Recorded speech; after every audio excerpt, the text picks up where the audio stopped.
Assalomu alaykum barchaga kanalimga xush kelibsiz. Sizlar bilan bugun birgalikda yumshoqqina do'mboqqina judayam mazali bo'lgan tuxumli pirojki tayyorlaymiz. Buning uchun birinchi navbatda xamirini tayyorlab olamiz. Xamiriga kerak bo'ladi 20-30 gramm sariyog', 1 choy qoshiq shakar, 1 choy qoshiq tuz, yarim kilo un va keragicha suv solib yumshoqqina qo'lga yopishadigan xamir tayyorlab olamiz. Xamirimiz tayyor bo'lishidan oldin unga 4-5 qoshiq o'simlik yog'i solib, yaxshilab mushlab pishirib olsak, qiynalmasdan chiroyli xamir tayyorlab olamiz va xamirimiz tayyor bo'lgandan keyin uni ustini yopib, pochagaga olib qo'yib, nachinkasini tayyorlashni boshlaymiz. Nachinkasiga bizga kerak bo'ladi 2 dona o'rtacha kattalikda kartoshka, yaxshilab qaynatib pishirib olamiz va 3 dona tuxumni ham qaynatib pishirib olamiz. Kartoshkalarimiz tayyor bo'lgandan keyin uni yaxshilab pyure holatiga keltirib, ezilganimizdan keyin unga ta'bga ko'ra chesnoy va ko'katlar to'g'rab solamiz. Qaynatib pishirib olgan tuxumimizni ham to'g'rab nachinkamizga qo'shamiz va ularni hammasini birgalikda aralashtirib, unga o'simlik yog'i va tuz, ta'bga ko'ra ziravorlar solib, nachinkamizni tayyor holatga keltirib olamiz.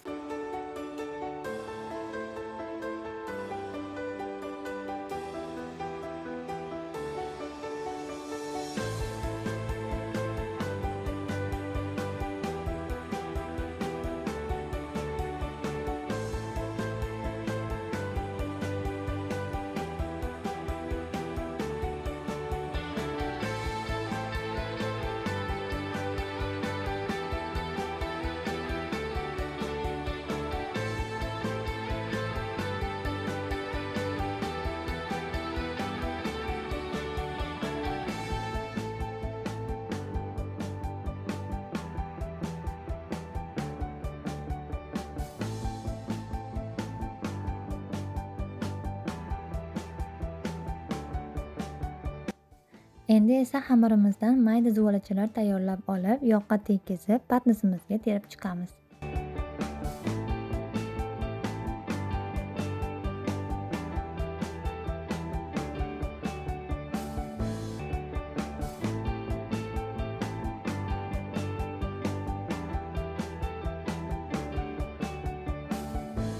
Endi esa birinchi qo'ygan zuvalachamizni olib, xamirimizni yoyib, ichiga nachinka solib, chiroyli qilib tugib, unga pirojki shaklini berishni boshlaymiz.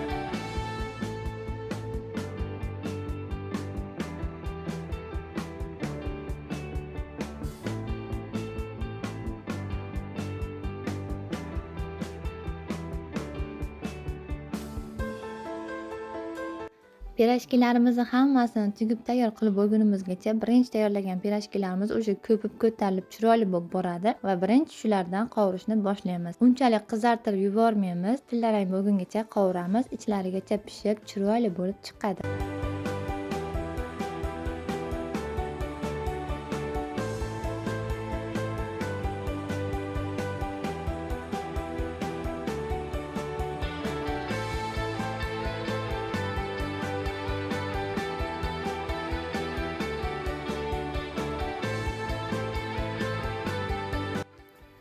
Pirojkiga albatta biznikiga mehmonga keling, jon deb siz uchun tayyorlab beraman.